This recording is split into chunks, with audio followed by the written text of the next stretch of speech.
the Democrats simply don't give a damn about crime. They just don't. They elect these mayors, they elect these prosecutors, they are on these juries, they elect a lot of these judges. It is an environment that's self-created. And that's why the minorities in these communities, Republicans, political minorities, they get the hell out of there because they know it's hopeless. The Republicans hold a hearing and the Democrats go nuts because it's all fake, you know, it's all intent. And the media come right in behind them and they talk about how the crime in New York is going down. The crime in New York is not going down. Felonies are up, conversion of felonies to misdemeanors by Bragg, that's going up. But hard crime is not going down. And what they are, they compare it to other cities and they say it's the safest city in America. But when they compare New York to New York, one year to the next, it's not. And we remember when New York was safe, when Rudy Giuliani was mayor, even Mike Bloomberg, they were mayor. Honest to God, you could go to Fifth Avenue, you could go to Times Square, you can go almost anywhere and be okay. It was safe. Now you can't even go to those places. The most Tony and vibrant business places in that city, and it's not safe. People are leaving. They're depopulating the city. They're leaving in droves. So Madeline Brame, her son served in the military. He was a brave young man. And one day, he was attacked by a number of individuals. He was stabbed 9 times and he died. And his father was with him and came to his defense, and he was stabbed 12 times and is now handicapped and almost died. He was butchered to death for no damn reason whatsoever.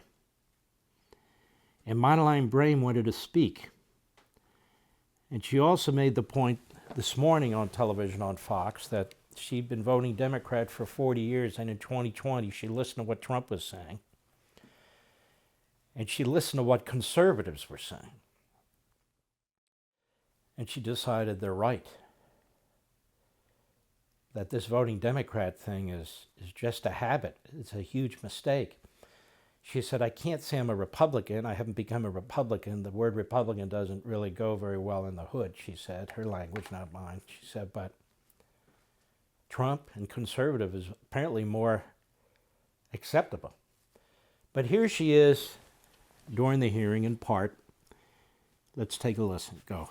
When Alvin Bragg came into office, he was handed a strong, trial-ready murder case and gang assault case against all 4 of these individuals, where this brutal, savage homicide was captured on video. He was handed a strong, trial-ready case, ready to go to trial. As soon as he took office, the case immediately began to unravel. He completely dismissed gang assault and See all those people in the audience? They're all family members who lost loved ones to crime in Manhattan. And because this is what we do today, I want you to look at the color of all these people. They're every color in the book. Every color in the book. This is a horrific thing that's going on in these cities. Go ahead. Murder indictments against 2 of the defendants, clearly on video, participating in the brutal, savage slaughter of my son. Mary Saunders, the sister involved in the homicide. He dismissed her indictment and recharged her with assault with a shoe and sentenced her to 1 year time served. And as far as the Manhattan District Attorney's Office, if he's receiving 1 penny of federal dollars, you need to pull that funding until he starts doing his damn job and prosecuting crime. I was totally disrespected. Me, my family, my grandchildren, we were treated like garbage. Like garbage. I've sat for 4.5 years and saw mothers walk in and out.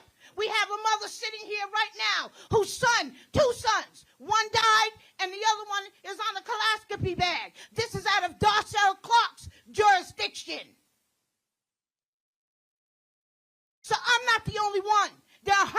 and thousands of us. We don't give a damn about your politics. We don't care. It could be the man from the moon who's running for president, okay?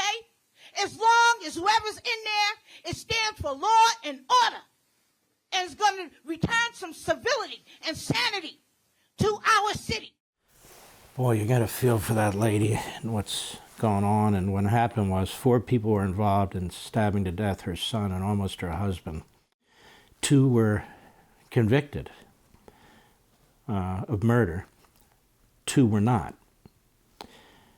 And during the course of that hearing, Gerald Nadler, who represents Manhattan, or certainly part of it, the former chairman of the House Judiciary Committee, you know who he is, he said during the course of the hearing that she failed to mention, Ms. Brame, that 2 of the 4 were convicted and they're in prison with no chance of getting out. And she responded and said, but 4 people murdered my son. Why would Nadler even say that? Why would he even bother to say that? You have this guy, Dan Goldman, who's a former prosecutor in the Southern District of New York. He is a horrendous human being.